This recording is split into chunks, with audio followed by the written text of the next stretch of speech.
Boa tarde a todos. Quem fala é o Lauro Marins, diretor executivo do CDP para a América Latina. Muito obrigado pela participação de todos. Essa transmissão tem tradução simultânea para espanhol, então, por favor, se alguém tiver necessidade da tradução, na parte de baixo da tela, tanto para quem se conectou via Zoom ou para quem está ao vivo nos canais do YouTube, por favor, podem trocar e aí vão ter a tradução simultânea. Nós vamos dar mais 3 minutinhos só para o pessoal terminar de conectar e a gente já começa o nosso evento. De novo, muito obrigado pela participação.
Boa tarde a todos. Meu nome é Lauro Marins, sou diretor executivo do CDP aqui para a América Latina. Gostaria de agradecer muito a presença de todos e a participação nesse nosso evento Conexão CDP 2021. Para a abertura desse evento e as palavras iniciais, eu queria convidar uma grande amiga e parceira aqui, a Sônia Favaretto, vice-presidente do Conselho Técnico Consultivo do CDP da América Latina. Sônia? Olá, Lauro. Olá a todos. Olá, estão me ouvindo? Sim, Sônia, super bem. Então tá ótimo. Bom, boa tarde a todos. Muito obrigada, Lauro, aí pelo convite. É sempre um prazer estar aqui com vocês. Eu digo que o primeiro só um pouquinho, que é Start My Video, né? Isso, vamos começar a pôr imagem também, né? Por favor, já que a gente está totalmente online, pelo menos a imagem, né? Então é isso, costumo dizer aí que o evento de início de ano do CDP é muito importante, sinaliza para a gente aí caminhos, ajuda nas reflexões. Então, muito obrigada por estar aqui nesse momento, representando o Conselho Técnico Consultivo do CDP, onde eu tenho a honra de ser vice-presidente. Poucas palavras para abrir, né, essa nossa conversa aqui. Bom, a gente sabe que ainda está em discussão, né, Lauro? A COP tem, não tem, online, presencial, mas fato é que a gente acredita, a princípio, que o Reino Unido vai hospedar a COP26 em Glasgow entre os dias 1º e 12 de novembro desse ano. A gente está entrando numa década crítica de ação climática, tendo como pano de fundo, infelizmente, ainda a pandemia da Covid. Por isso, essa cúpula desse ano tende a ser um dos eventos climáticos mais importantes desde o Acordo de Paris de 2015, o famoso Acordo de Paris, né? E a América Latina representa uma parte muito importante desse cenário. Os países da América Latina, apesar de não integrarem o ranking dos maiores emissores de gás de efeito estufa, a gente está falando que, na verdade, representam aproximadamente 10% da emissão global, eles estão localizados nas regiões do globo que apresentam os maiores impactos derivados das mudanças climáticas. E é justamente esse grupo de países, no qual nós nos incluímos, Brasil, que possui um dos maiores reservatórios de biodiversidade, água doce e potencial energético do mundo. Ou seja, estamos num bloco de oportunidades, né? Quando a gente olha para toda essa conjuntura, a pergunta que fica é a seguinte, né? Como é possível construir um futuro mais sustentável, resiliente, com emissão zero de carbono e uma transformação econômica que funcione para as pessoas e o planeta? A gente sabe que isso não é uma tarefa simples, mas também não é impossível. A resposta passa necessariamente por trabalho conjunto. Os governos precisam ampliar os níveis de ambição, anunciando as suas NDCs, né, as contribuições nacionalmente determinadas, e essas precisam ser ambiciosas e feitas o mais rápido possível. As empresas, as cidades, os investidores têm que manter o seu ímpeto e continuar divulgando seus dados ambientais e expandindo suas metas de redução de emissões com base na ciência para toda a cadeia de suprimentos. A gente sabe o quanto cadeia de suprimentos, que inclusive é uma agenda fundamental do CDP, é determinante nessa equação, né? Então, o Conexão CDP 2021, de hoje, Caminhos para Glasgow, Ambição Ambiental e Papel da América Latina para a COP26, vai reunir especialistas para apresentar um panorama de empresas, cidades e investidores para a região, agora e para os próximos 10 anos. A gente vai falar do papel de cada um para reverter os efeitos das mudanças climáticas e impedir um colapso ambiental global, e também estão na pauta de hoje as oportunidades e próximas ações para cada setor. Nosso objetivo com este debate é conciliar visões, oportunidades e possíveis caminhos que resultem em mudanças estruturais, que é o que todos nós precisamos muito e urgentemente. Então, eu desejo um ótimo Conexão CDP para todos nós, aproveitando também para desejar um ótimo 2021 que precisamos, né? Obrigada, Lauro, e eu agora, então, passo o bastão aqui diretamente para a Andréa, que vai moderar o painel. Muito obrigada.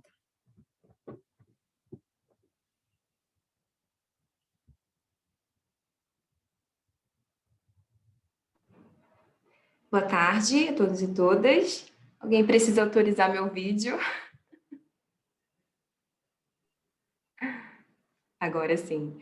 Boa tarde a todos e todas. Boa tarde, Brasil, México e outros países aqui representados. Obrigada, Sônia, por passar a palavra. Obrigada, Lauro. Gostaria de agradecer o convite do CDP para que juntos e juntas a gente consiga aqui construir uma janela de diálogos propositivos nesse tempo que a gente está vivendo tão desafiador. Mas antes de começar, eu queria me apresentar brevemente. Meu nome é Andréa Coutinho, eu sou jornalista e atuo na área de comunicação e mobilização em justiça climática do Instituto Alana. Já há algum tempo eu tenho me debruçado em reflexões e estudos interseccionais acerca do campo do clima, atrelado a questões de raça, de gênero e desigualdades sociais, considerando esses recortes centrais e estruturantes na agenda climática no Brasil. E aqui estamos, né, a caminho de Glasgow, como a Sônia bem falou, apesar de a gente viver um tempo de muitas incertezas, a gente tem aí uma cúpula em vista que promete ser um dos eventos mais históricos desde o Acordo de Paris. Mas o que isso significa para a realidade da América Latina? como que isso se traduz e se materializa na prática, né? Quais são as oportunidades que estão em jogo? Quais desafios a gente consegue antever? Que cenários a gente consegue ensaiar? E é esse um dos principais objetivos que a gente está aqui hoje com Conexão CDP 2021. A gente trouxe especialistas que vão nos apresentar um panorama de diferentes pontos de vista, tudo isso considerando a década vigente. Então, eu queria dar boas-vindas aos 3 palestrantes, gostaria de propor, antes da gente começar, uma breve rodada de apresentação. Meu papel aqui, como jornalista, é intermediar essas reflexões de vocês, e eu queria começar pelo Rodrigo Perpétuo. Obrigada pela sua presença aqui. Rodrigo, por favor, se apresente. Obrigado, Andréia. Bom, eu queria, em primeiro lugar, cumprimentar Lauro Marins, diretor executivo do CDP para a América Latina, agradecer, Lauro, pela parceria com o CDP na plataforma de reporte para cidades, uma aliança global entre o ICLEI e o CDP, saudar também a Sônia, vice-presidente do Conselho, e te cumprimentar como moderadora e pelo seu trabalho, que eu admiro muito lá no Instituto Alana, Andréia, além de saudar os meus colegas de painel e todos aqueles que nos acompanham no Zoom e também ao vivo no YouTube. Eu sou o secretário executivo do ICLEI para a América do Sul, o ICLEI que é talvez a maior rede, a maior associação de governos locais, reunindo cerca de 2.000 autoridades locais do mundo todo. O ICLEI aqui na América do Sul está sediado em São Paulo, mas também com escritórios país na Colômbia, na cidade de Medellín, e na Argentina, na cidade de Rosário. Hoje nós somos 80 governos locais aqui na região e temos um corpo técnico de 70 colaboradores ajudando e apoiando os governos locais rumo à sustentabilidade. Maravilha, obrigada, Rodrigo, seja bem-vindo. Queria passar a palavra para Viridiana Torrira, seja bem-vinda.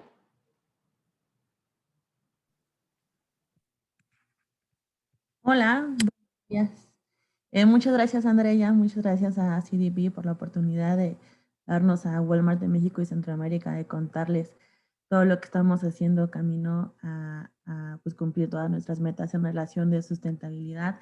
Me da mucho gusto compartir el panel con colegas y ver a muchos colegas conectados, y sé que vamos a poder hacer esta llamada de acción conjunta para lograr estos objetivos en conjunto. Yo soy Viridiana Hernández y soy gerente divisional de ESG y sustentabilidad para Walmart de México y Centroamérica. Maravilha, seja bem-vinda. Obrigada. Eu passo a palavra para o Francisco Soares para se apresentar.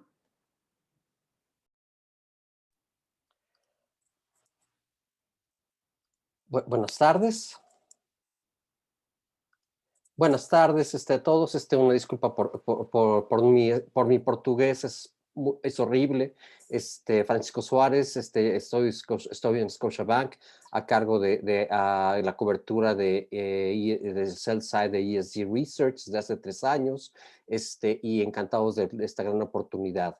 Gracias por esta introducción.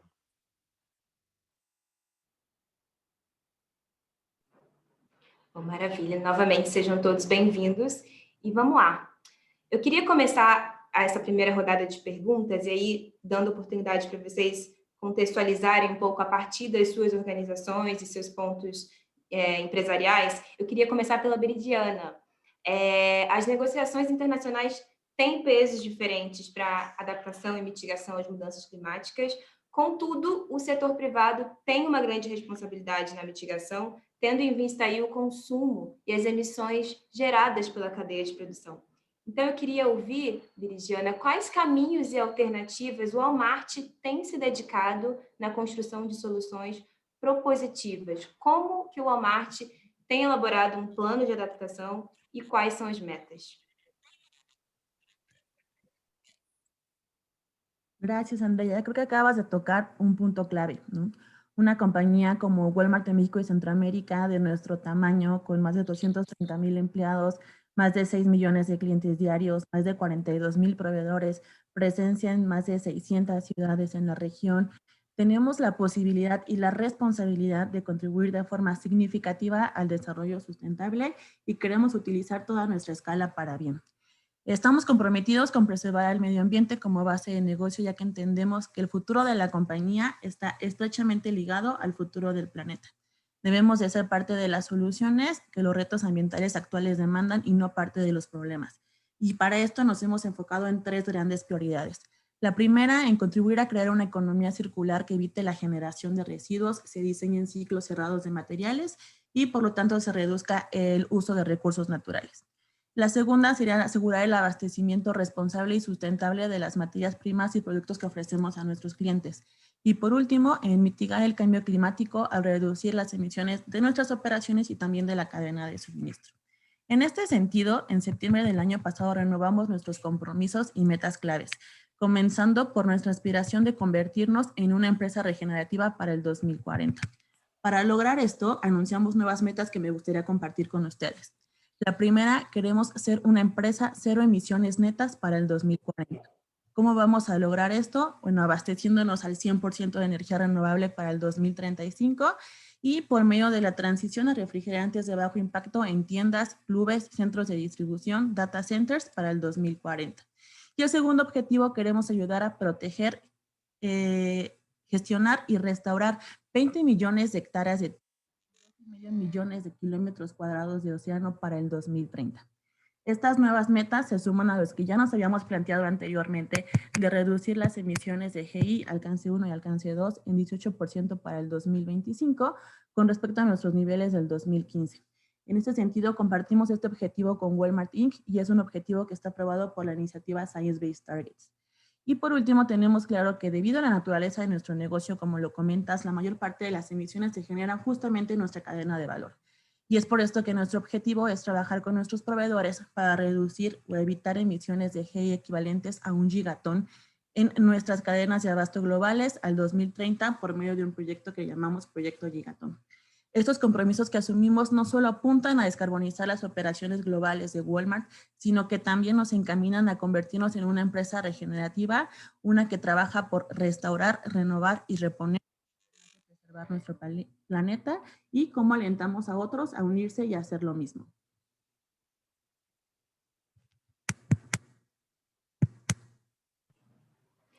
Obrigada, Biridiana. Acho que já tem aí muitos insumos para outras perguntas e, inclusive, eu queria encorajar a plateia que desejar colocar perguntas no chat. Por favor, a gente vai ter um momento no final para a gente continuar explorando aí o melhor dos nossos palestrantes. E eu queria agora passar a palavra para o Rodrigo. A gente tem a COP, que representa um grande divisor de águas para a região da América Latina. Então, sendo assim, eu queria te perguntar quais são as estratégias, as alianças estratégicas que você espera que sejam construídas a fim de potencializar espaços para inovação, novas formas de apoiar o desenvolvimento sustentável, pensando sempre numa escala mais urbana. Então, quais alianças estratégicas você espera que sejam formadas e construídas nessa grande cúpula? Bem, obrigado, Andréa, pela pergunta. Eu queria falar primeiro da aliança no plano diplomático. Nós temos mudanças significativas nesse começo de 2021. A eleição do Biden nos Estados Unidos talvez seja a mais importante delas, mas mesmo assim, o plano de recuperação verde da União Europeia, que agora aprovou o seu orçamento para os próximos 7 anos, os posicionamentos da China em relação aos acordos globais da sustentabilidade, os posicionamentos que vêm também do Fórum Econômico Mundial, a cada ano mais vigorosos em relação a recomendações de investimentos e desinvestimentos das carteiras mais poderosas, mais vigorosas de investimento privado do mundo. Eu acho que essa conjuntura é um pano de fundo importante para considerar as alianças no plano regional, no plano nacional, que tem impactos no desenvolvimento urbano, no desenvolvimento territorial sustentável. E essas alianças se fazem, às vezes, para evitar e conter retrocessos, às vezes para aproveitar oportunidades, refinar capacidades e transversalizar a complementariedade das ações entre os diversos atores. Eu vou citar algumas, começando por uma que a gente participou junto com o CDP do lançamento dela aqui no Brasil, a Aliança pela Ação Climática no Brasil, que foi lançada no último dia 28, convidando vários atores, empresas, universidades, instituições religiosas e governos locais, por exemplo, a aumentar o seu nível de ambição, o seu compromisso com a agenda climática. Também o Pacto de Prefeitos pelo Clima e Energia, que congrega cerca de 10 mil prefeitos do mundo inteiro, prefeitos e prefeitas do mundo inteiro, e que tem na plataforma unificada CDP e CLEI um lugar de reporte das suas ações. Quero destacar aqui algumas cidades que têm se destacado: Recife, Belo Horizonte, Fortaleza e Rio de Janeiro, têm tido nota A pelo CDP pela sua qualidade do reporte. Também a declaração de Recife, dos secretários de Estado de Meio Ambiente do Brasil, que assumem 17 compromissos frente à agenda do clima e de biodiversidade. Todas essas agendas estão respaldadas também pela aliança que eu mencionei, a ACA Brasil. No plano global, você tem 3 alianças que eu quero mencionar para encerrar essa primeira resposta. A corrida para a neutralidade do carbono, que o governo do Reino Unido, junto com a UNFCCC, chama de Race to Zero, é um chamado coletivo ao compromisso pela neutralidade de carbono até 2050. E agora, mais recentemente, lançada a corrida pela resiliência, a Race to Resilience. Juntas, elas formam um grande compromisso global pela mitigação, ou seja, a redução de emissões, e pela adaptação às mudanças do clima, ou seja, ações para transformar o território e torná-lo mais resiliente. E a Agência da ONU para a Prevenção de Riscos e Desastres lança também a campanha de cidades resilientes para a próxima década. O ICLEI tem tentado, feito um esforço global e regional para participar e apoiar todas essas alianças e gerar convergência e coerência entre elas. Obrigada, Rodrigo. Eu queria, antes de comentar um pouco a sua resposta, passar para o Francisco, entendendo um pouco os desafios da descarbonização da economia. Hoje, ela é um dos maiores desafios. Isso foi muito discutido na COP22, mas a COP26 agora pode ser um espaço decisivo para a gente refletir caminhos práticos de investimento na transição justa de baixo carbono. Então, para a Latam, quais são os instrumentos e mecanismos que são fundamentais para a descarbonização desse setor especificamente? Con mucho gusto. Yo te diría que hay 2 frentes. Hay que valerse de la información, de un gran disclosure de información, y ya tenemos instrumentos que sirven muy bien para la descarbonización, como pueden ser los green bonds, sin duda. Ese es un instrumento importante, pero aquí tenemos que hablar de dos sentidos, y eso es algo que hace mucho Scotiabank. No solamente es financiar en directo actividades como energía renovable, donde tenemos que tomar en cuenta que Latinoamérica tiene una gran ventaja ahora. En Europa hace 15 años se necesitaban subsidios para hacer rentables las actividades de generación renovable. Hoy por hoy, gracias a la tecnología, hoy no es el caso. Entonces, Latinoamérica tiene la oportunidad de hacer esto de una manera justa, ¿no? Es decir, que sea rentable, sin necesidad de subsidios, sin necesidad de estar volteando recursos para otras cosas, para tantas necesidades que tiene Latinoamérica desde el aspecto social. Segundo, hay que pensar en la transición como tal, hacer infraestructura resiliente, porque la volatilidad del clima es un hecho. La evidencia es contundente. En un mundo entre 1.5 grados y 2 grados es diametralmente diferente en la magnitud de lo que vamos a padecer. Y claramente uno de los roles importantes como bancos para financiar actividades no solamente tiene que ver con la emisión de green bonds de cara a taxonomías definidas para evitar el greenwashing, por ejemplo, sino también pensemos en capturar carbono, pensemos en crear infraestructura resiliente, edificios verdes, porque las urbes van a crecer, la urbanización va a crecer. Entonces, ese tipo de soluciones son importantes. De cara a las inversiones y lo que nosotros hacemos, yo te diría que hace 3 años hicimos un ranking para 100 compañías latinoamericanas. Valernos del disclosure, son 10 años de CDP, nosotros también reportamos desde entonces a CDP, tenemos un rating de A-, pero nosotros también incorporamos la información de CDP. ¿Por qué? Porque ya es garantía de que hay una estandarización de la información. Y esto es un gran reto que tiene la industria. El mercado puede asignar eficientemente el capital, pero para ello necesitamos información. Y creo que uno de los grandes retos que tenemos de cara a estos instrumentos como los green bonds, por ejemplo, ¿no? O financiar actividades hacia la transición climática, tiene que ver con el disclosure que pueda haber de las compañías. Y en ese sentido, nosotros, metas basadas en ciencia, ¿no? Los science-based targets, y precios internos de carbono con los estándares adecuados, el reporteo a CDP, son cosas que claramente garantizan una forma de información rica con la cual nosotros, por ejemplo, un banco puede dejar de financiar actividades o activos que sean stranded assets, por ejemplo, que no queremos.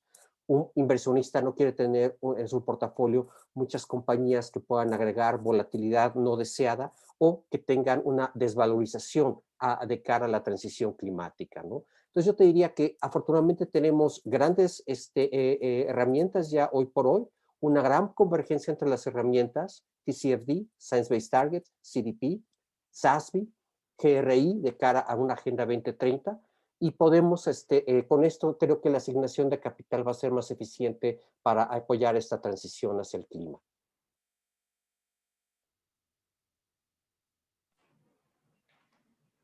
Obrigada, Francisco. Eu queria voltar para o Rodrigo. Que trouxe muitos exemplos de iniciativas globais e iniciativas aqui, na nossa região, no nosso país. Só que eu queria partir para um campo de, quando a gente olha para esses dados, evidências científicas, pressões locais, o que a gente precisa, afinal, para responder aos desafios climáticos mais complexos da América Latina, né? Que tipo de capacidade, de conhecimento ainda nos faltam como região para a gente projetar soluções para os desafios da urbanização, da degradação ambiental e desigualdades que a gente tem aqui na América Latina? Como você já começou falando um pouco na sua fala anterior, mas eu queria que você explorasse um pouco mais. Muito bem. Eu quero crer, Andréa, que para dar a escala necessária e a potência necessária para a transformação acontecer no ritmo e na urgência, endereçando a urgência que nós temos hoje, os governos nacionais precisam vir à mesa com mais protagonismo, disponibilizando mais recursos financeiros, organizando as possibilidades de participação da sociedade organizada, do setor privado, da academia, nesse processo de construção multinível e, portanto, revigorando os seus compromissos. É esse o chamado que a COP26 faz. Cada país precisa apresentar a sua contribuição nacionalmente determinada, atualizada. E essa atualização precisa vir de uma forma contemporânea, ou seja, ela precisa ser multidimensional, ela não pode ser exclusivamente setorizada, ela precisa dar conta de uma ação integrada e ela precisa ser participativa, ela precisa ser inclusiva,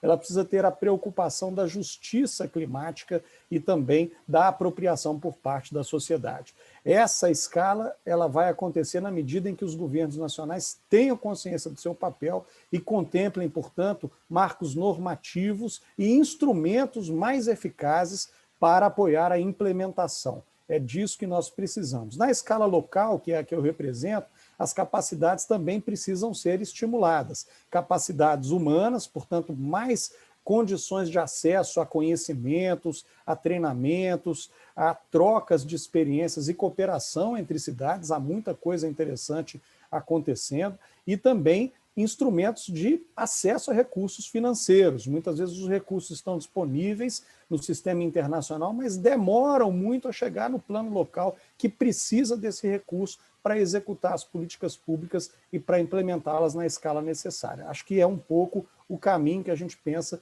para dar a aceleração, a celeridade necessária para essa implementação.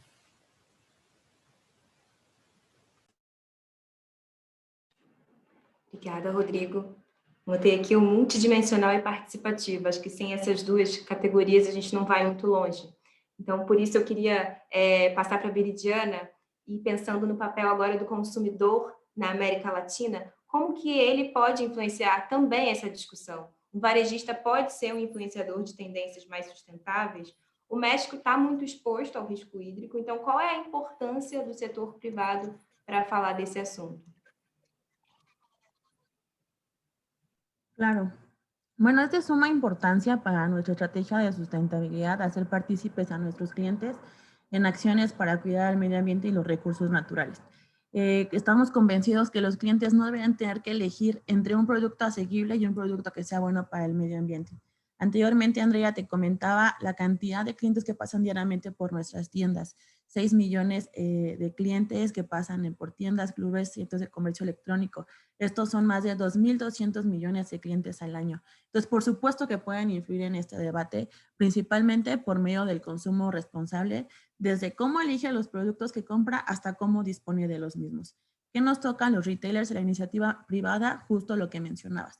Cómo influimos en las tendencias más sostenibles, cómo nosotros somos esta última cara que está en contacto con el cliente, entonces nos toca educar a nuestros clientes y ofrecerles diferentes opciones para ayudarlos a convertirse en un consumidor responsable, ¿no?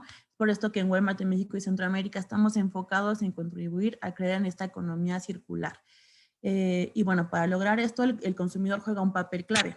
Es por esto que trabajamos en conjunto con nuestros proveedores para desarrollar un abastecimiento sustentable que disminuya el impacto ambiental de los productos en cada una de las fases del ciclo de vida de los productos, ¿no? Actualmente, por darte un ejemplo, ofrecemos más de 2.300 productos con menor impacto ambiental a nuestros clientes. Por ejemplo, productos ahorradores de agua, de energía o con certificaciones sustentables o con empaque reciclado. Adicional, en la alianza con varios de nuestros proveedores, hemos implementado programas de acopio y de reciclaje de residuos postconsumo. Por ejemplo, una de las iniciativas más recientes que lanzamos en conjunto con 16 socios comerciales fue Reciclamanía Evoluciona. Instalamos 12 centros de reciclaje permanentes en 6 estados de la República Mexicana, donde recibimos desde materiales como PET hasta materiales más difíciles de reciclar como pueden ser el HDP, BioPP, cepillo de dientes o pasta dental, ¿no? Y la respuesta de nuestros clientes, la verdad es que ha sido impresionante, nos ha sorprendido gratamente, hemos rebasado la cantidad de kilogramos que teníamos estimado acopiar, y esto nos habla de que tenemos consumidores más conscientes y que están en búsqueda de opciones para ser consumidores responsables, ¿no? Y creemos que esto va más allá, porque por lógica creemos que este consumidor que se toma el tiempo de separar sus residuos y llevarlos a reciclar, ya está haciendo algunas otras acciones en su casa, como podría ser el ahorro de agua y de energía, y cómo involucra a su familia en estas iniciativas.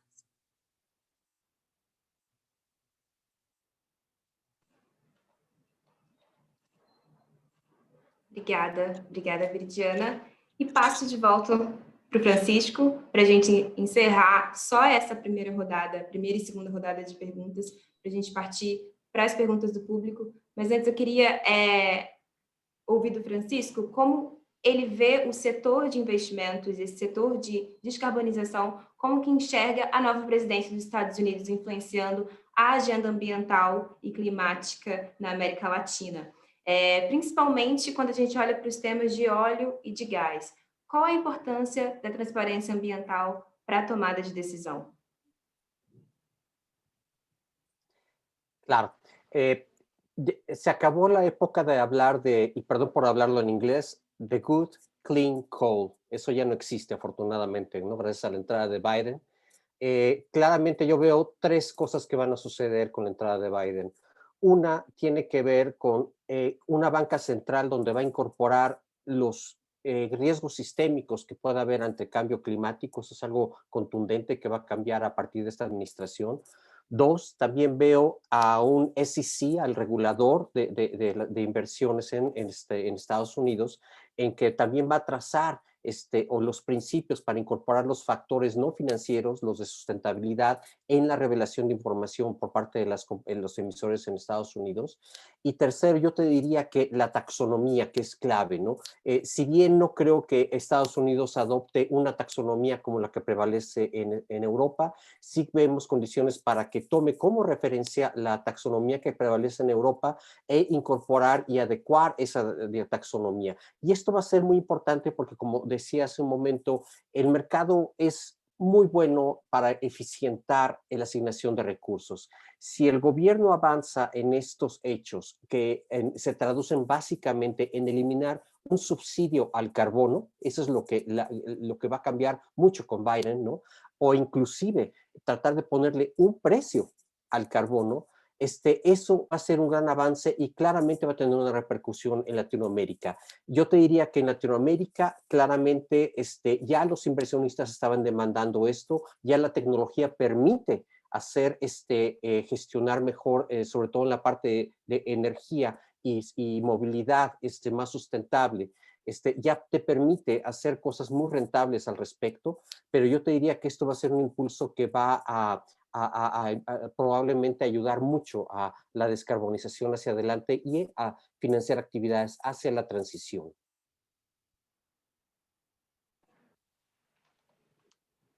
Obrigada, Francisco. Eu queria propor um momento de chamado à ação, que é um pouco que a gente pega as reflexões já feitas até aqui, nessas duas rodadas de pergunta, e coloca um pouco de ação para quem nos escuta e também para tomadores de decisão que podem estar aqui na plateia. Então, começando pela Veridiana, o setor privado, como protagonista no combate à crise climática, hoje a gente tem o desafio de aumentar a ambição e engajar cada vez mais empresas nessa discussão.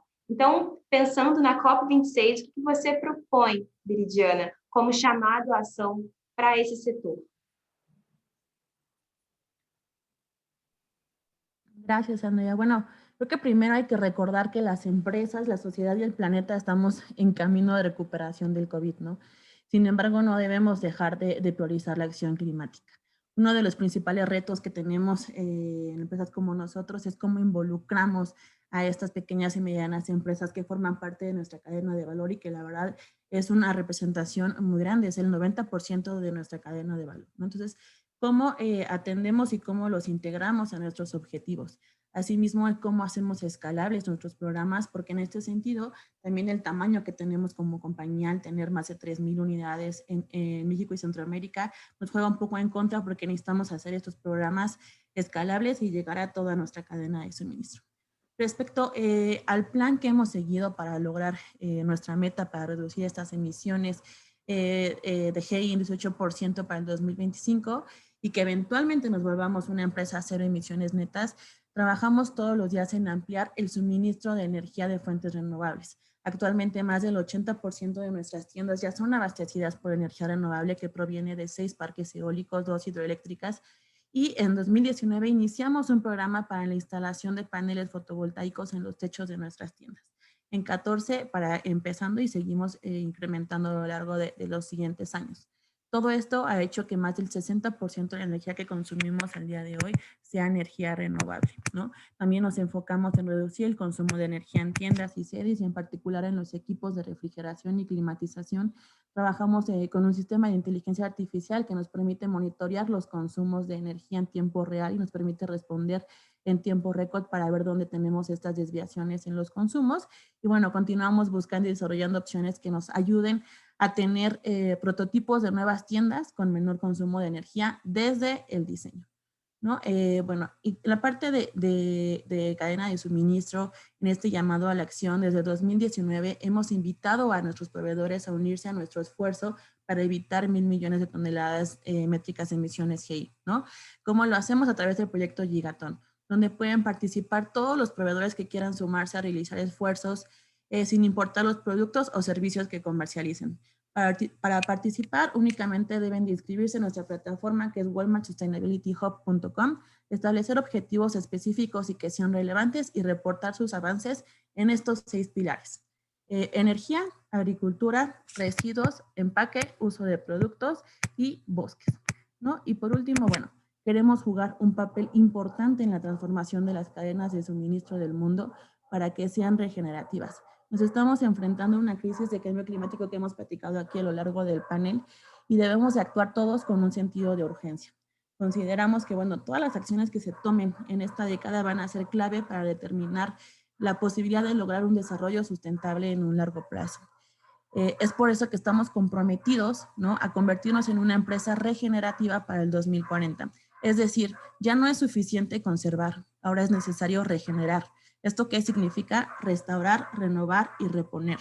Significa trabajar para descarbonizar las operaciones, eliminar los residuos a lo largo de la cadena de suministro y promover prácticas en la agricultura, gestión forestal y la pesca que ayuden a devolver a la naturaleza. Trabajando con otros va a ser la única forma en la que podamos lograr nuestro objetivo y promover prácticas regenerativas en nuestras operaciones y en la cadena de suministro. Uau! Obrigada, Bridiana, muito inspirador a trajetória da Walmart. Rodrigo, tendo como ponto de partida aí uma ótica de cidades e governos, o que a gente precisa, o que você chama a ação baseada na natureza, de forma resiliente e circular?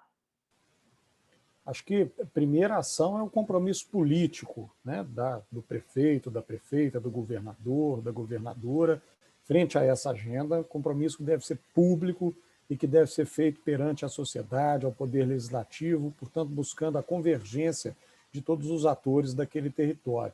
E aí eu quero trazer o exemplo de Campinas, que além do compromisso político, tem, na liderança do secretário Rogério Menezes, a capacidade de desenhar planos específicos, tanto para a biodiversidade, a natureza local, como para a questão da mitigação, portanto, a redução das emissões dos gases do efeito estufa para toda a região metropolitana.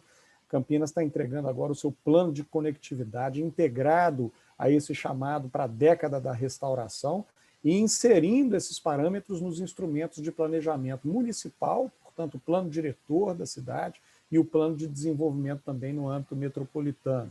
Ou Belo Horizonte, que além de ter todos os instrumentos de mensuração, portanto, também referenciando esse movimento em metas baseadas em dados, baseadas na ciência, tem ações assertivas para com a população e para com o setor produtivo. Por exemplo, priorizando a compra da merenda escolar, a partir da produção familiar, a partir da produção orgânica e trabalhando para que esses produtores possam chegar também com o seu produto à grande população, a pontos de acesso do mercado consumidor, portanto, conscientizando a população da sua responsabilidade, do seu papel também ao comprar.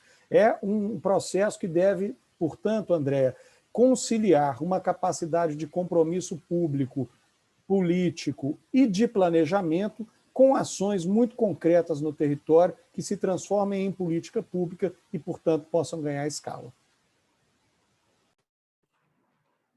Obrigada, Rodrigo. Bom, e você, Francisco, para a gente encerrar essa rodada de chamado à ação, o que podemos fazer para lançar um desafio ao setor financeiro no que tange às metas climáticas mais ambiciosas para a América Latina? Claro que sí, voy a hablarlo en dos sentidos. Uno, del lado de lo que es ESG Research como tal, en mi papel, y otro desde el punto de vista del banco, de un banco al que represento, pero en general de la banca como tal. En primer caso, ESG Research. Yo creo que estas iniciativas de estar enviando cuestionarios, por ejemplo, de CDP, y que no encuentren una respuesta por parte de los emisores, es un gran riesgo para las compañías en general. Las compañías que no tienen ese disclosure van a dejar de ser relevantes ante el inversionista, y eso es un gran problema porque va a tener implicaciones en un mayor costo de capital para aquellas compañías, ¿no? Segundo, yo te diría ya desde el punto de vista de la banca como tal, la inversión responsable, el elevar las ambiciones, ¿no? Por ejemplo, yo te decía, Scotiabank tiene como ejemplo una meta de financiar actividades verdes ligadas al clima específicamente, con una taxonomía muy definida para evitar el greenwashing, de $100,000 millones de aquí al 2025, ¿no? Cerramos el año pasado fiscal en cosa de 28,000 millones de haciendo estas cosas, pues creo que vamos bien, pero también nosotros tenemos una responsabilidad. Entonces nosotros también tenemos que revelar información, tenemos que apoyar TCFD, lo estamos haciendo. Como te decía, reportamos de hace 10 años a CDP, vamos bien, ya somos a menos, pero también tenemos obligación de mitigar nuestra propia huella de carbono, ¿no? Y por eso tenemos metas ambiciosas de estar elevando el precio interno del carbono a $60 para el próximo año, por ejemplo, ¿no? Así como las reducciones asociadas a nuestras propias emisiones, ¿no? En donde la meta que tenemos, la última de aquí al 2025, es una reducción de emisiones de alcance 1 y 2 del 25% para el 2025 con una base, utilizando la base del 2016. Entonces yo creo que es un momento de elevar las ambiciones, como mencionaba, muchas de las metas anteriores, tanto de los gobiernos, de las NDCs, como del sector privado, estaban enfocados en un mundo de 2 grados. Creo que es más relevante y apremiante elevar las ambiciones hacia un escenario de 1,5 grados.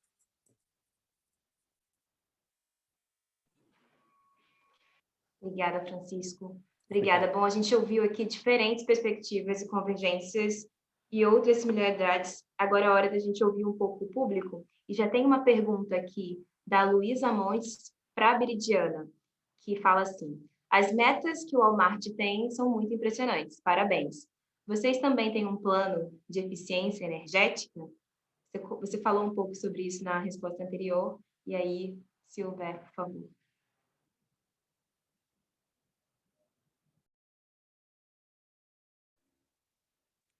Claro. Bueno, cabe mencionar que es un plan que hemos llevado a cabo desde hace muchísimos años, ¿no? Desde el cambio de iluminación a iluminación LED, cerrar las puertas de refrigeración, cerrar las puertas de nuestras tiendas.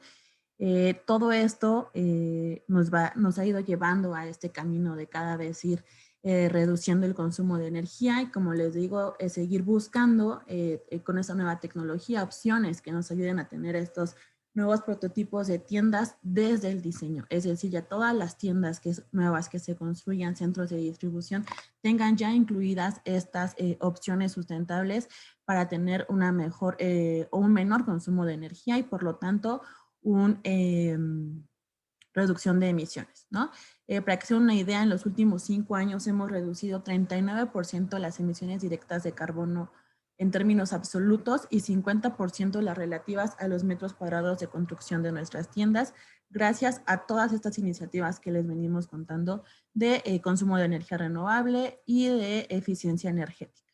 Esto nos lleva a tener uno de los logros que estamos muy orgullosos, que es separar el incremento de las emisiones de gases de efecto invernadero del crecimiento de nuestro piso de venta en un 3%.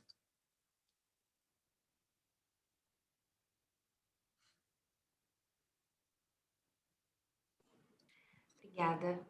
Bom, tem uma pergunta aqui que não foi endereçada especificamente, mas eu queria passar para o Rodrigo, que diz assim, que é da Thaís Garcia.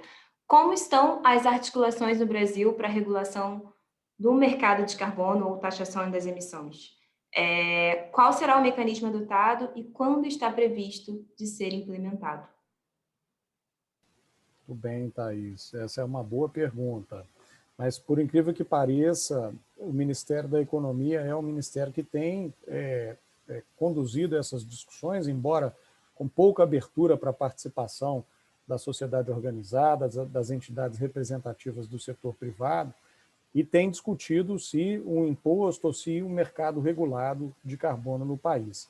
Infelizmente, o governo brasileiro não tem se assumido como um governo comprometido explicitamente com a agenda global de enfrentamento à crise climática, tampouco como um governo comprometido com as metas e o marco global de biodiversidade. Isso seria muito importante porque daria um fôlego para que a sociedade pudesse participar, por meio das suas entidades representativas, dessas discussões como a do mercado de carbono, e que nós pudéssemos ter uma meta para regulamentar isso, assim como preconiza o Acordo de Paris, assim como é necessário e já acontece em outras partes do mundo. Obrigada, Rodrigo. Queria endereçar a próxima para o Francisco, que é do Ariel Diniz, que diz assim: observando o crescimento exponencial do número de empresas, cidades e governos que reportam ao CDP, ao GRI, dentre outras instituições que divulgam oportunidades e risco ligados a mudanças climáticas, será obrigatório que essas instituições respeitem parâmetros de emissões, geração de resíduos, captação de carbono, dentre outras questões, para serem listados na Bolsa de Valores, como a Ibovespa?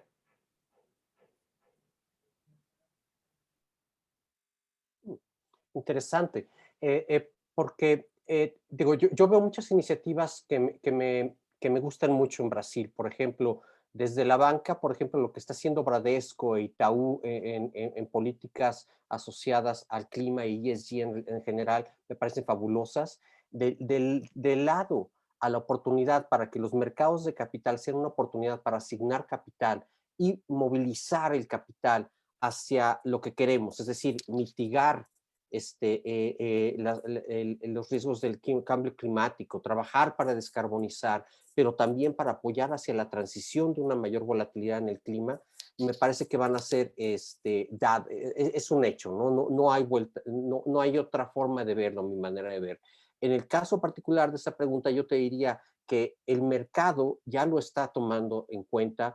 No se necesita necesariamente una acción para clasificar una cierta actividad como tal. Insisto, ya tenemos instrumentos genéricos que pueden servir para ello. Entonces, una ciudad puede emitir un bono verde, va a tener una ventaja en el costo de capital en la medida que se adhiera a una taxonomía y a una forma clara de cómo asignar los recursos, de tal manera que evitar el greenwashing. Aquí la palabra clave es evitemos el greenwashing, porque hay mucho.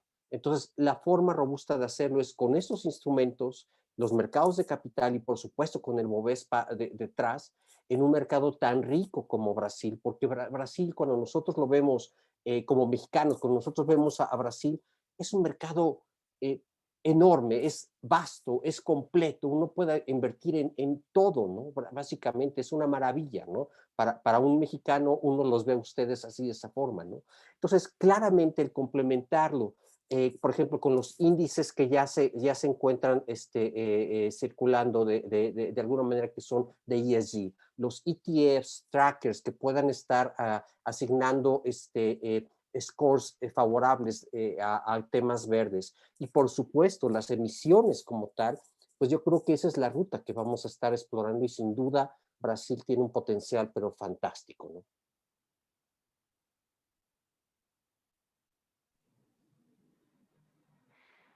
Bom, obrigada, Francisco.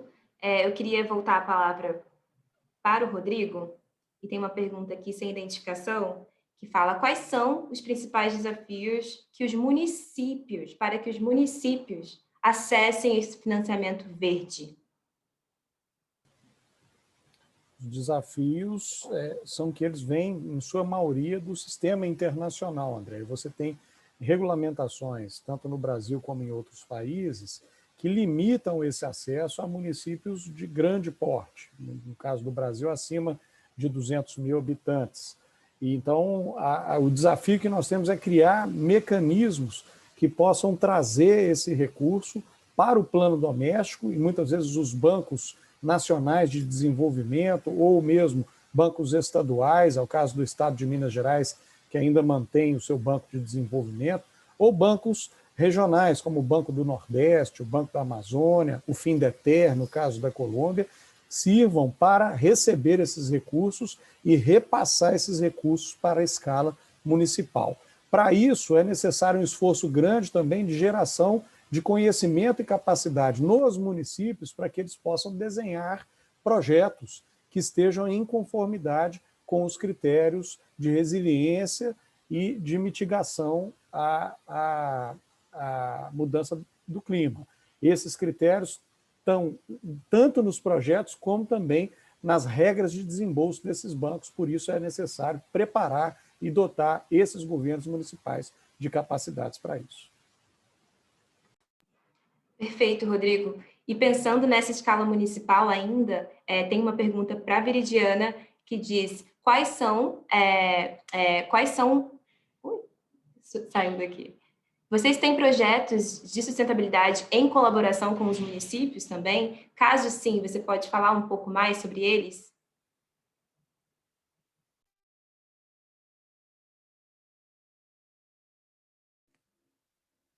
Gracias, Andrea. Sí, definitivamente, bueno, para lograr todos estos objetivos, los que comentamos anteriormente, pues necesitamos aliarnos con sociedad civil, clientes y definitivamente también el gobierno. Toca aquí un papel fundamental, ¿no? La verdad es que la mayoría de las iniciativas que tenemos actualmente son más que nada con nuestros socios comerciales, proveedores, ONGs, no tanto en colaboración con los gobiernos. Entonces, ahí tenemos como esta área de oportunidad, pero trabajamos más ahorita con la iniciativa privada, por así decirlo, y sociedade civil.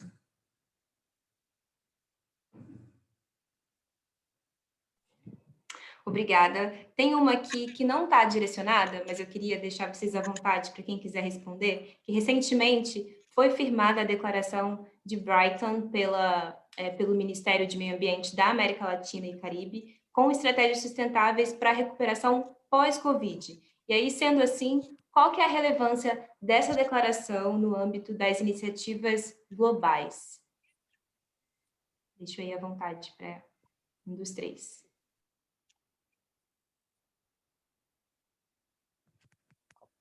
Bueno, si quieres, de mi lado, yo lo que te podría decir es lo siguiente. COVID-19 ha demostrado o ha hecho muy evidentes las desigualdades que hay en este mundo.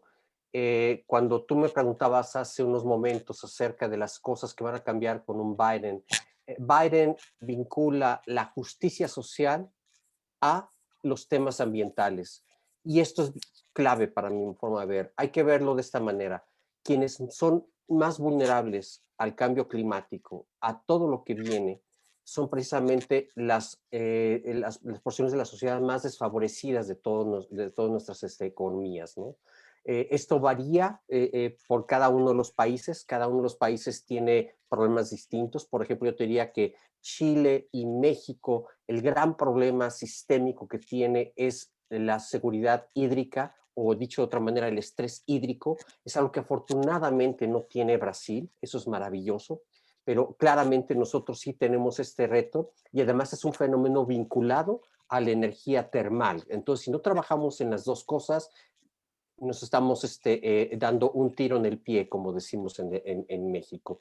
Entonces, ahora, nuevamente a la inquietud, hay muchas esferas de cómo podemos detonar y asignar capital a financiar proyectos hacia la transición que permiten precisamente dar esta justicia social. Entonces, cuando nosotros nos aseguramos de financiar proyectos para, por ejemplo, aquellas poblaciones vulnerables a inundaciones que ya no lo sean. Dos, aquellas poblaciones cuyas infraestructura de comunicación también sea vulnerable a factores de inundaciones, por ejemplo, por decir algo, ¿no? Pues esa es una de las cosas que son importantes, pero también hay que decirlo en otro ámbito. Y lo vimos, desgraciadamente, en su momento con Vale, por ejemplo, ¿no? Con Bruna Bandiño.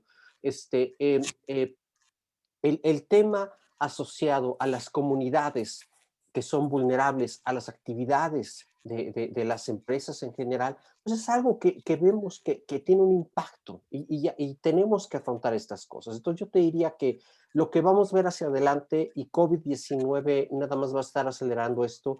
Afortunadamente el tema ambiental ya había crecido en importancia, es lo que mayormente nos consume nuestro tiempo cuando hablamos con inversionistas y emisores. Yo te diría que ahora el tema social es lo que más nos están pidiendo los inversionistas, y es algo para lo cual todos nos tenemos que trabajar. Y, por ejemplo, yo sí espero que los emisores estén revisando sus matrices de materialidad, por ejemplo, para incorporar y elevar no solamente las ambiciones que hemos hablado en toda esta época de tema hacia el cambio climático, hacia el 2030, hacia Glasgow en el corto plazo, sino también el vincular esto al tema social. Gracias, Andrea. Si me permites complementar la respuesta. Por favor. Bueno, como se les comentaba anteriormente, hay que recordar que estamos en este proceso de recuperación, y si para empresas grandes como Walmart está siendo complejo, imagínense para las pequeñas y medianas empresas, ¿no? Es importante mencionar que nuestros sistemas naturales están cambiando y nos están mostrando que no estamos haciendo lo suficiente y que en realidad estamos haciendo daños irreversibles a nuestro planeta. Antes de COVID, estudios mostraban que las poblaciones animales habían disminuido en más del 68% en los últimos 40 años y una quinta parte de la selva amazónica había desaparecido en solo 50 años. Al igual que el clima, la naturaleza está llegando a un punto de inflexión Y bueno, es momento de cambiar la trayectoria de la pérdida de la naturaleza antes de llegar a un punto del cual ya no podemos recuperarnos y ya no podríamos beneficiarnos de todo lo que nos ofrece la naturaleza, ¿no? Todos dependemos de esto. Complementando el punto de Paco, sí, en Walmart tenemos pensado este año actualizar nuestro estudio, porque definitivamente COVID vino a cambiarnos muchísimas cosas, ¿no? Tenemos muy claras nuestras prioridades, pero tal vez el camino a cómo vamos a llegar puede que cambie debido a la situación por la que estamos atravesando actualmente y que todavía nos falta atravesar.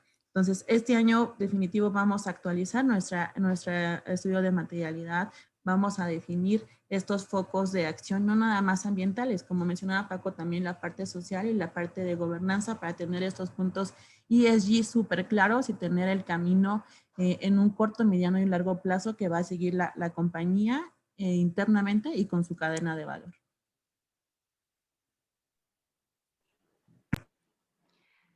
Obrigada, Brigiana. Obrigada. Tem mais uma pergunta não direcionada e eu queria também deixar para vocês três. Como podemos fortalecer a consciência dos tomadores de decisão da região sobre a importância do impacto climático para a América Latina? Como é que a gente pode incrementar a liderança da região a nível global? E aí, se o Rodrigo puder começar. Tudo bem.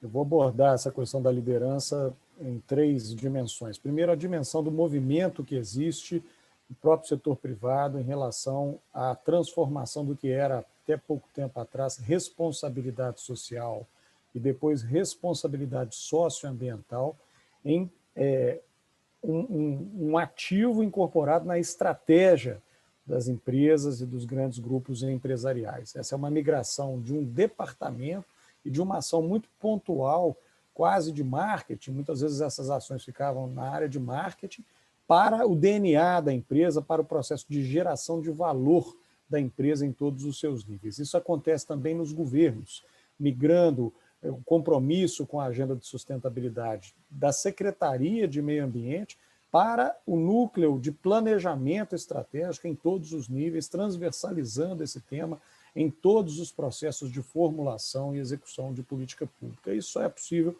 com a liderança comprometida, tanto a liderança pública como a liderança privada.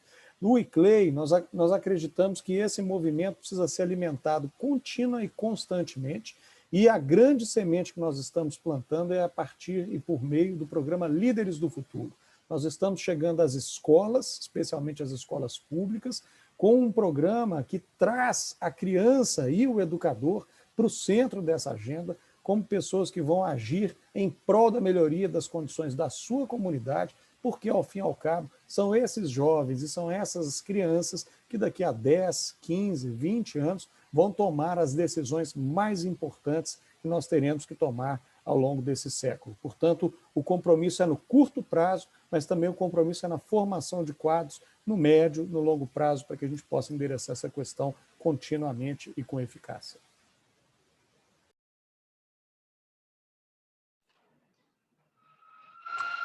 Bom, quero passar aqui para Viridiana mais uma pergunta. Como o Walmart enxerga novos mercados de carne plant baseados em uma alternativa de produção convencional e a oportunidade de redução de emissões de gases de efeito estufa? É uma pergunta do Ariel Diniz.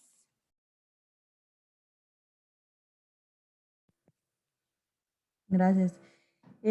Bueno, si te entendí bien la pregunta, un poco nuestro objetivo es descarbonizar nuestra red de operaciones y actualizar o modernizar el transporte sin el uso de compensaciones de carbono para cubrir el resto, ¿no? A diferencia de los objetivos de carbono neutro o carbono neto cero, el objetivo de cero emisiones de Walmart no contempla la compra de compensaciones de carbono. Nuestro objetivo es lograr cero emisiones para el 2040, acelerando las estrategias que les comentaba actualmente de utilizar energía renovable y transición a refrigerantes de menor impacto. Y todo esto aprovechando las nuevas y emergentes tecnologías de...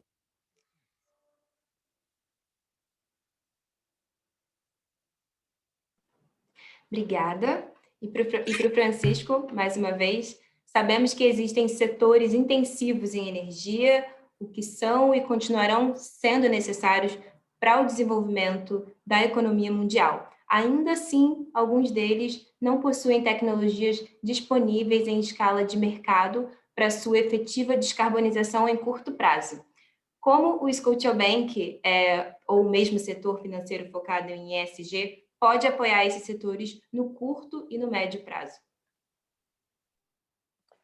Excelente pregunta. Y esto tiene que ver con dos cosas. No solamente mi emoción cuando yo escucho a Rodrigo y a Viridiana, cuando me hablan con soluciones holísticas y en toda la cadena de valor, que creo que es la forma más correcta de estar viendo los problemas, sino que, y esto también te lo recoge mucho ya en el punto financiero SASB, el cómo tratar aquello que es material dependiendo de las industrias. Y podemos hablar de un ejemplo que conozco muy bien, que es la industria del cemento, por ejemplo.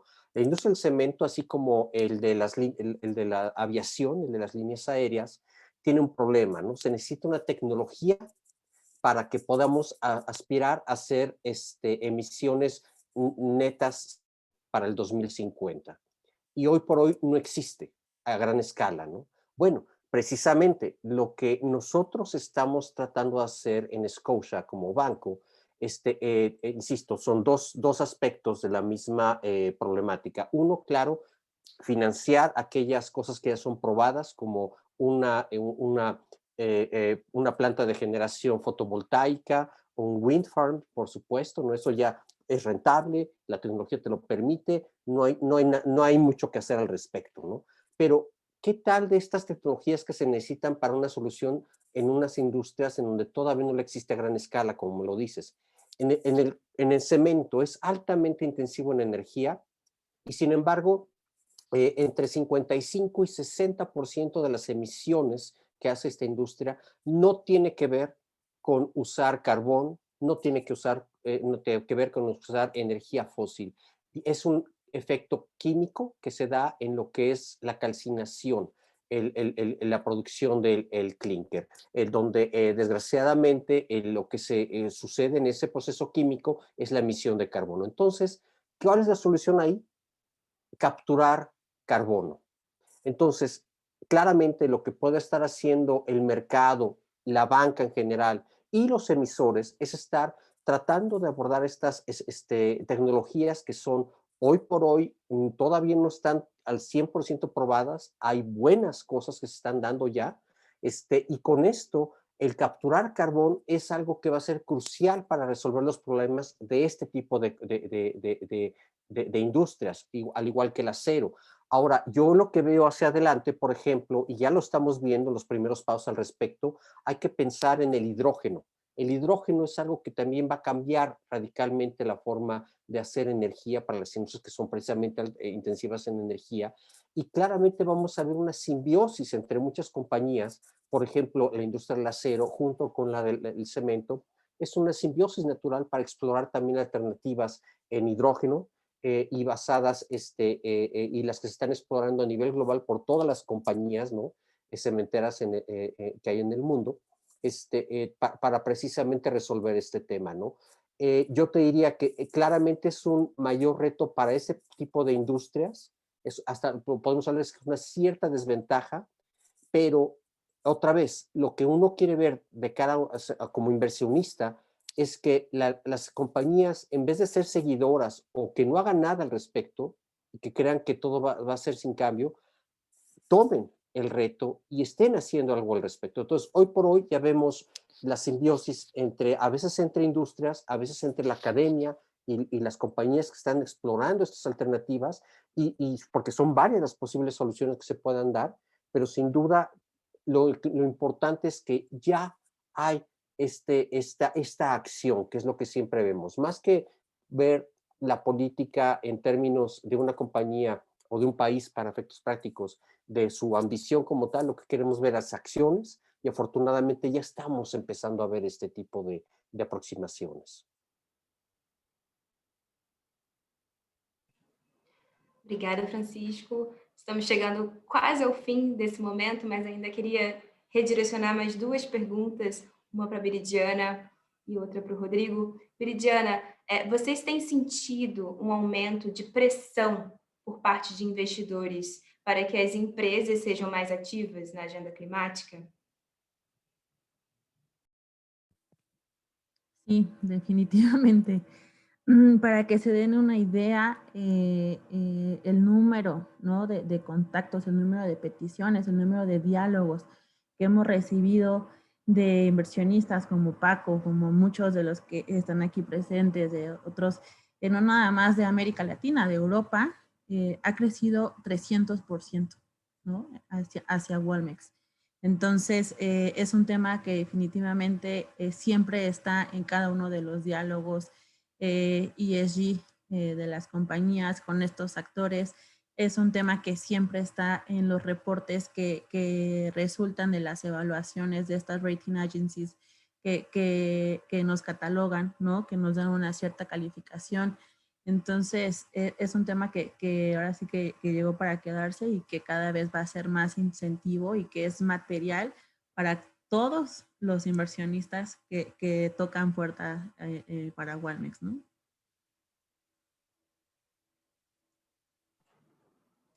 Obrigada.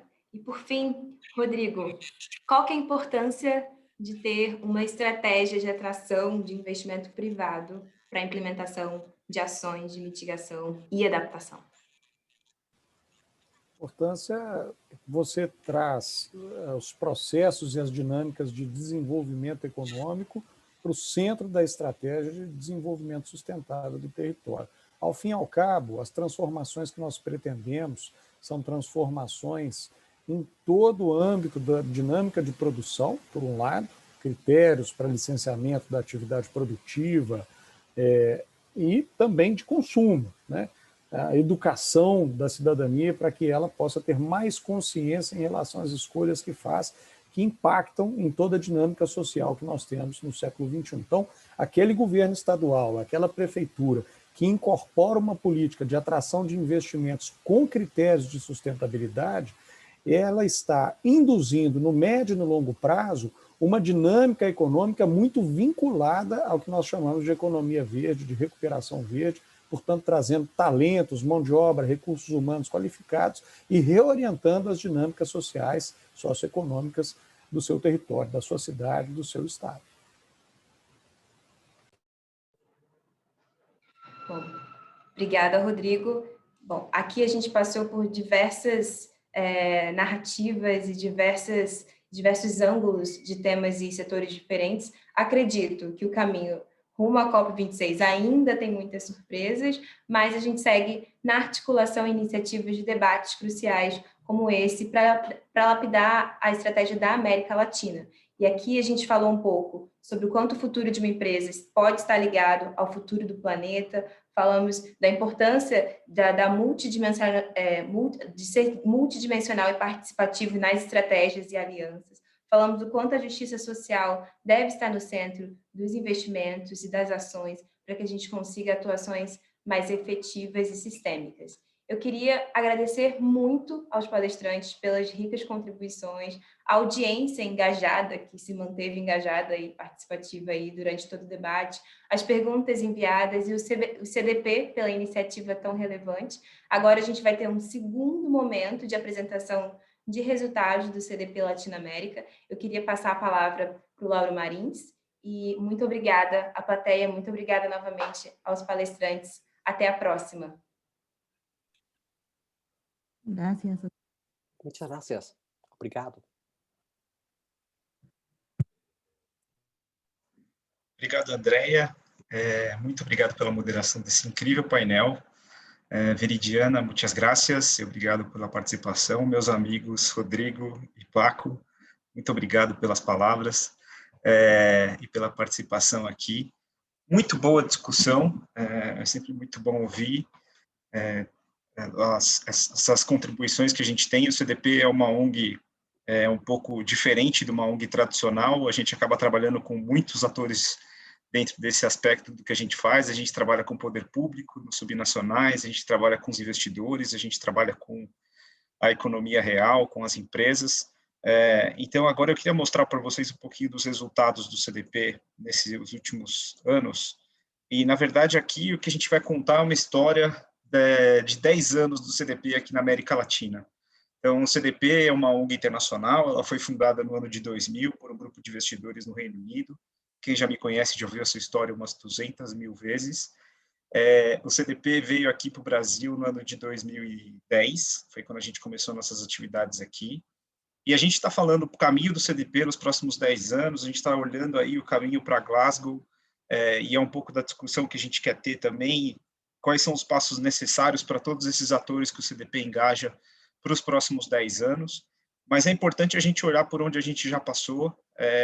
Esses últimos 10 anos para a pauta ambiental foram extremamente relevantes. Ela saiu da terceira página do caderno de sustentabilidade de algum jornal regional para a primeira página. 2020, com toda a tristeza do que aconteceu dessa pandemia, mas trouxe uma luz a investimentos, essa questão de sustentabilidade e o ESG não sendo mais uma pauta marginal nesse processo, e sim como deveria ser implementada.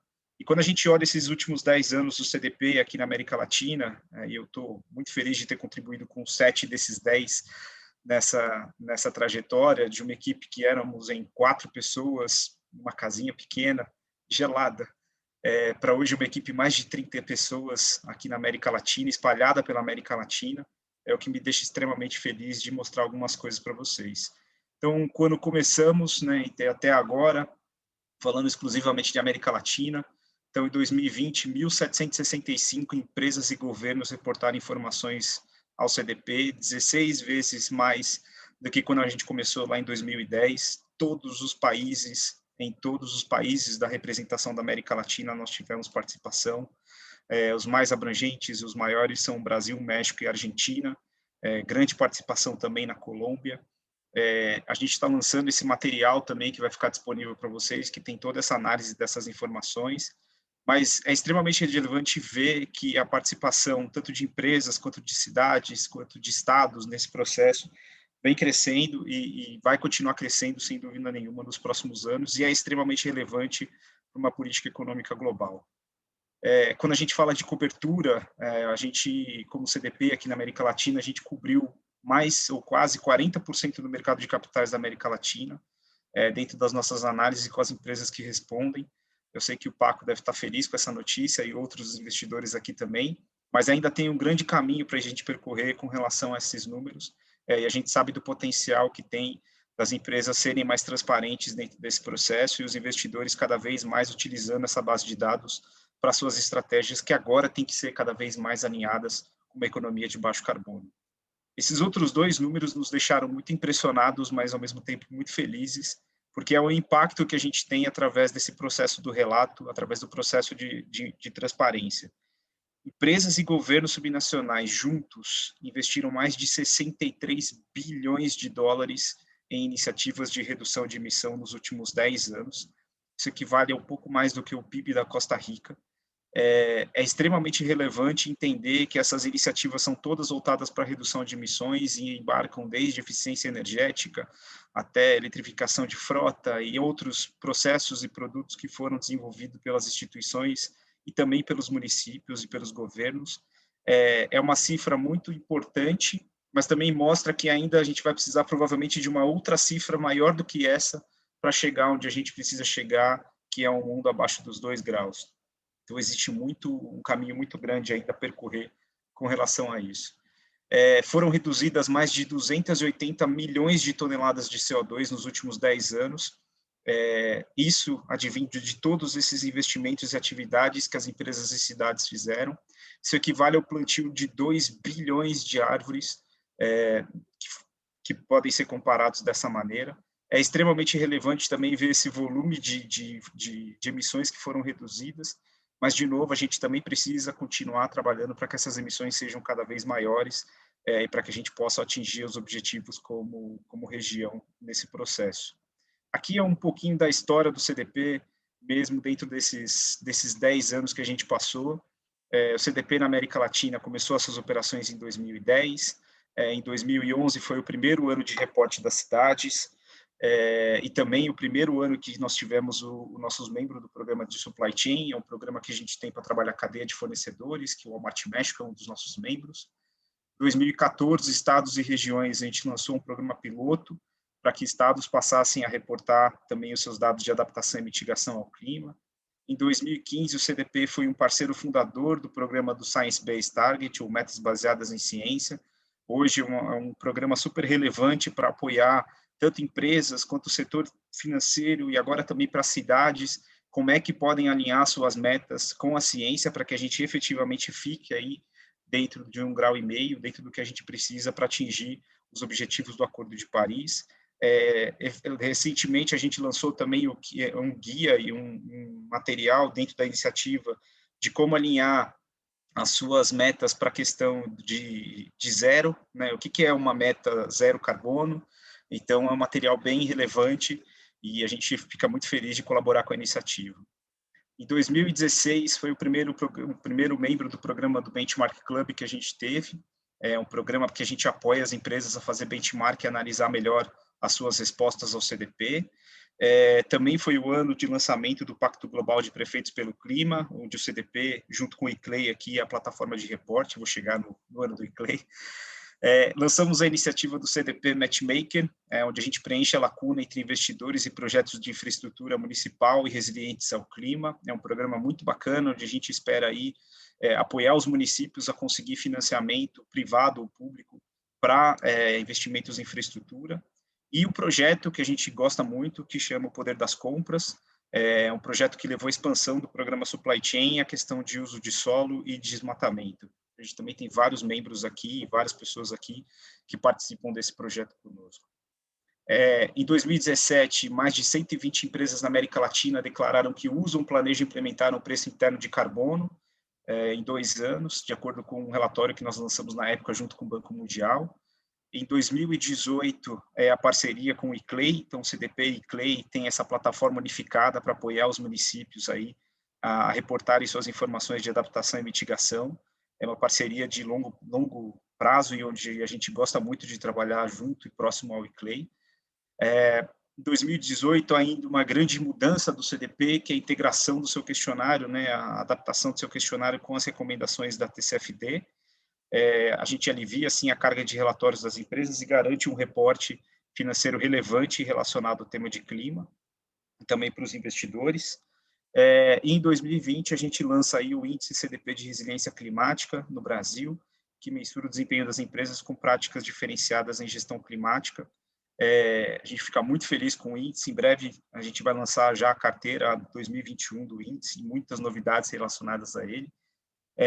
Foram 10 anos de muito aprendizado aqui, e o que a gente percebe é que as empresas estão mais conscientes no tema, os investidores estão mais conscientes no tema, os municípios estão mais conscientes no tema, e a gente tem que continuar puxando essa agenda, e é o papel do CDP continuar puxando essa agenda para a evolução e para a amplitude desse processo e desse tema no longo prazo. Eu queria agradecer muito a toda a equipe do CDP que ajuda. Acho que sozinho a gente não faz e não vai para lugar nenhum. Todos os funcionários aqui da América Latina, todo o apoio que a gente teve para poder fazer.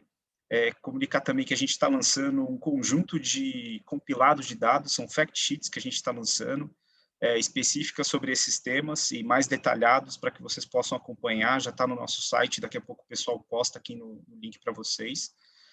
Ali vocês vão encontrar informações sobre os dados do CDP, os dados como foi o desempenho das empresas em clima, em água, em desmatamento, como foi o desempenho das cidades, qual foi o desempenho dos estados, e aí um compilado de informações para que vocês possam fazer. E a gente queria mesmo era comemorar esses 10 anos e mostrar um pouco dessa evolução que o CDP tem tendo nesses últimos anos.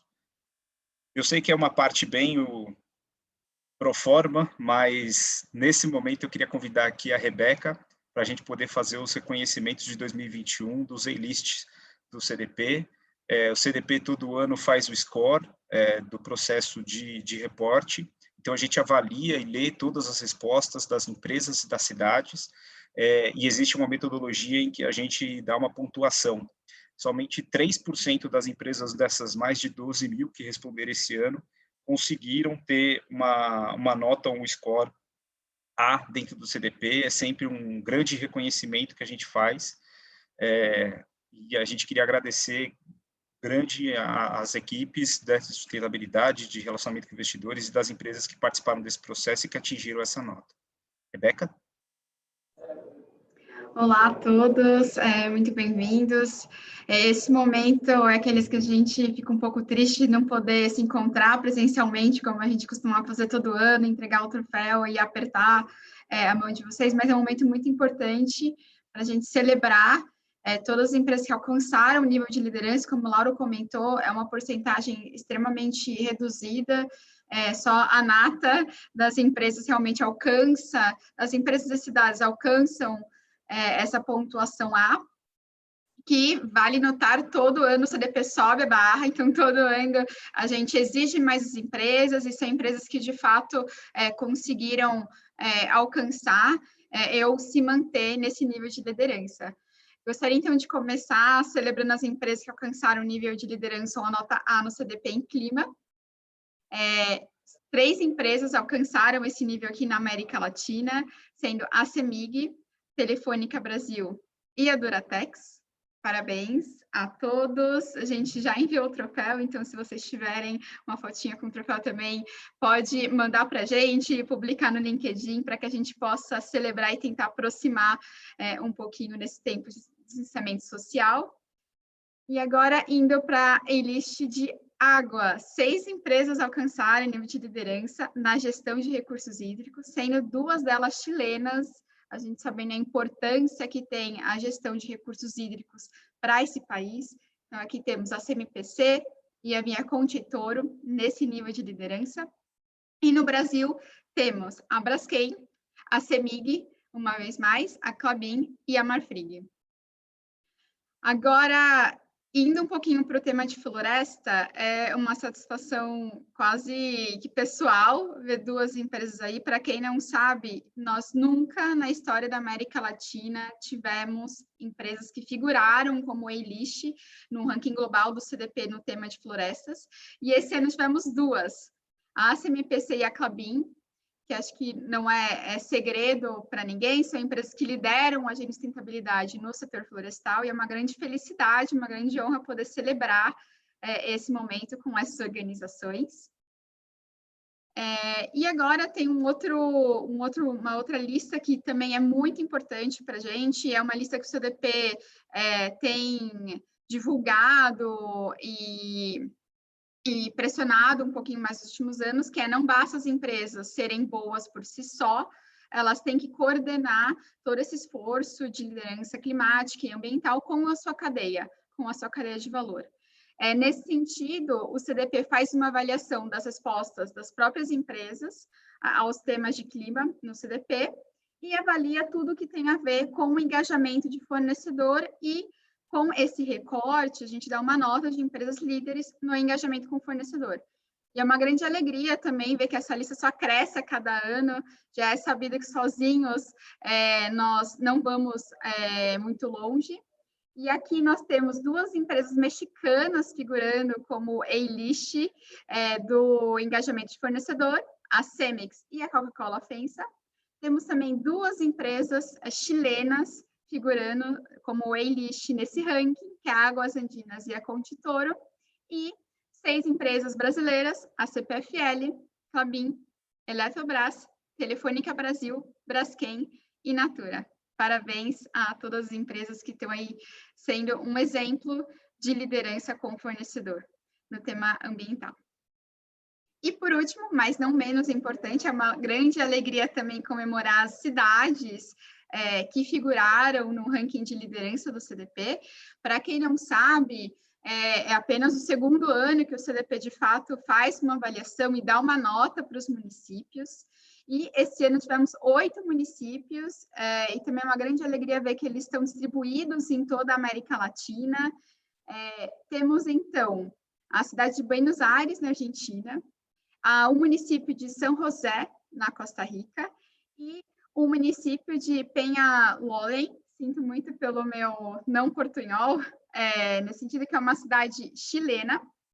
O México, se é que posso dizer, brilhou no ranking de cidades com 3 representantes. Temos, então, a cidade do México, Hermosillo e León, E aí fica a recomendação de empresas líderes para engajamento para o Walmart México, que estava aqui com a gente, são empresas A no ranking do CDP, então eles têm muita experiência na agenda climática, e no Brasil, a Prefeitura do Rio de Janeiro e de Recife. Bom, salva de palmas aí para essas organizações que realmente são a nata de empresas líderes no CDP.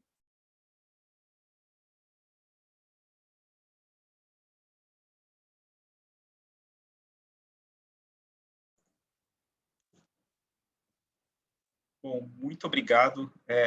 Normalmente, quando a gente faz esses eventos presencialmente, quando é possível, essa parte dos reconhecimentos vai um pouco mais longe e a gente consegue, pelo menos, dar um abraço e parabenizar as equipes. Mas, como a Rebeca bem colocou, depois, por favor, mandem umas fotos. A gente fez um troféu bem bacana para essas cidades e para as empresas, para comemorar esse momento. É super importante continuar esse engajamento com as cidades e com as empresas e para que elas permaneçam aí nesse list trabalhando dentro desse processo. Parabéns a todas as empresas, parabéns para todas as cidades, parabéns para todos os investidores que engajaram essas empresas e cidades nesse tempo. A gente tem um caminho longo pela frente quando a gente fala de Glasgow. A gente discutiu durante essa tarde quais são os caminhos que a gente tem que percorrer, e são muitos. A gente precisa de atuação em rede, a gente precisa de apoio governamental, a gente precisa ampliar a ambição das empresas, a gente precisa ampliar a ambição dos municípios e dos estados, a gente precisa financiar esse processo como um todo. É um papel extremamente relevante, dado ainda que nós estamos num processo de recuperação econômica, onde as pautas de 2020 cada vez mais são relevantes para a gente tratar esse tema, quando a gente fala de desigualdade social, quando a gente fala de racismo e tantas outras pautas sociais que a gente não pode deixar de lado e não pode deixar de discutir dentro desse processo. Eu quero deixar aqui meu agradecimento de novo para toda a equipe do CDP, por todo esse trabalho que vem sendo desenvolvido, a todos os que participaram do processo aí de respostas. Abril, a gente já abre de novo a plataforma e começamos mais um ciclo do CDP, que eu tenho certeza que vai ser com muito sucesso. Peço aqui que todas as empresas e cidades participem do processo esse ano e mostrem sua ambição, porque eu tenho certeza que é isso que vai empurrar muito a agenda e a ambição climática que a gente precisa do ponto de vista de Glasgow e do que os governos precisam ver desse movimento. Foi mais ou menos isso que empurrou a COP de Paris, foi mostrar a força dos subnacionais e também dos municípios, das empresas para esse processo, e eu tenho certeza que é assim que a gente vai avançar para uma pauta cada vez maior e mais inclusiva do que a gente precisa. Muito obrigado pela participação de todos.